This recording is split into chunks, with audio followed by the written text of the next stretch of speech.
जय जय साईं राम।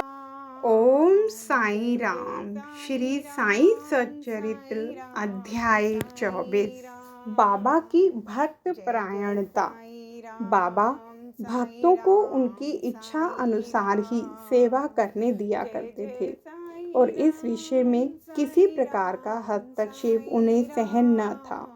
एक अन्य अवसर पर मोसीबाई बाबा का पेट बलपूर्वक मसल रही थी, जिसे देखकर दर्शकगण व्यग्र होकर मोसीबाई से कहने लगे कि माँ, कृपा कर धीरे धीरे ही पेट दबाओ। इस प्रकार मसलने से तो बाबा की अंतड़ियां और नाड़ियां ही टूट जाएंगी।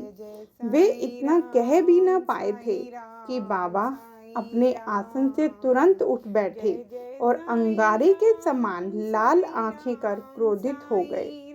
साहस किसे था जो उन्हें रोके।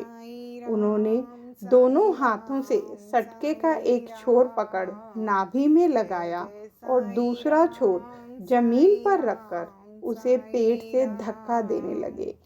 सटका लगभग 2 या 3 फुट लंबा था। अब ऐसा प्रतीत होने लगा कि वह पेट में छिद्र कर प्रवेश कर जाएगा। लोग भयभीत हो उठे कि अब पेट फटने ही वाला है। बाबा अपने स्थान पर दृढ़ हो उसके अत्यंत समीप होते जा रहे थे और प्रतिक्षण पेट फटने की आशंका हो रही थी। सभी किंग कर्तव्य विमूढ़ हो रहे थे। वे आश्चर्यचकित और भयभीत हो ऐसे खड़े थे मानो गूंगों का समुदाय हो।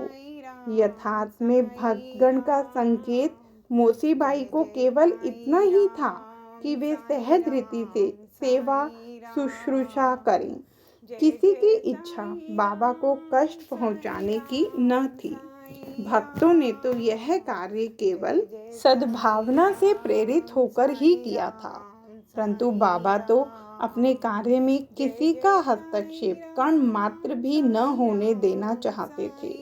भक्तों का आश्चर्य हो रहा था कि शुभ भावना से प्रेरित कार्य दुर्गति में परिणत हो गया और वे केवल दर्शक बने रहने के अतिरिक्त कर ही क्या सकते थे। भाग्यवश बाबा का क्रोध शांत हो गया और सटका छोड़कर वे पुनः आसन पर विराजमान हो गए। इस घटना से भक्तों ने शिक्षा ग्रहण की कि अब दूसरों के कार्य में कभी हस्तक्षेप न करेंगे और सबको उनकी इच्छा अनुसार ही बाबा की सेवा करने देंगे। केवल बाबा ही सेवा का मूल्य आंकने में समर्थ थे। जय साईं राम। जय जय साईं।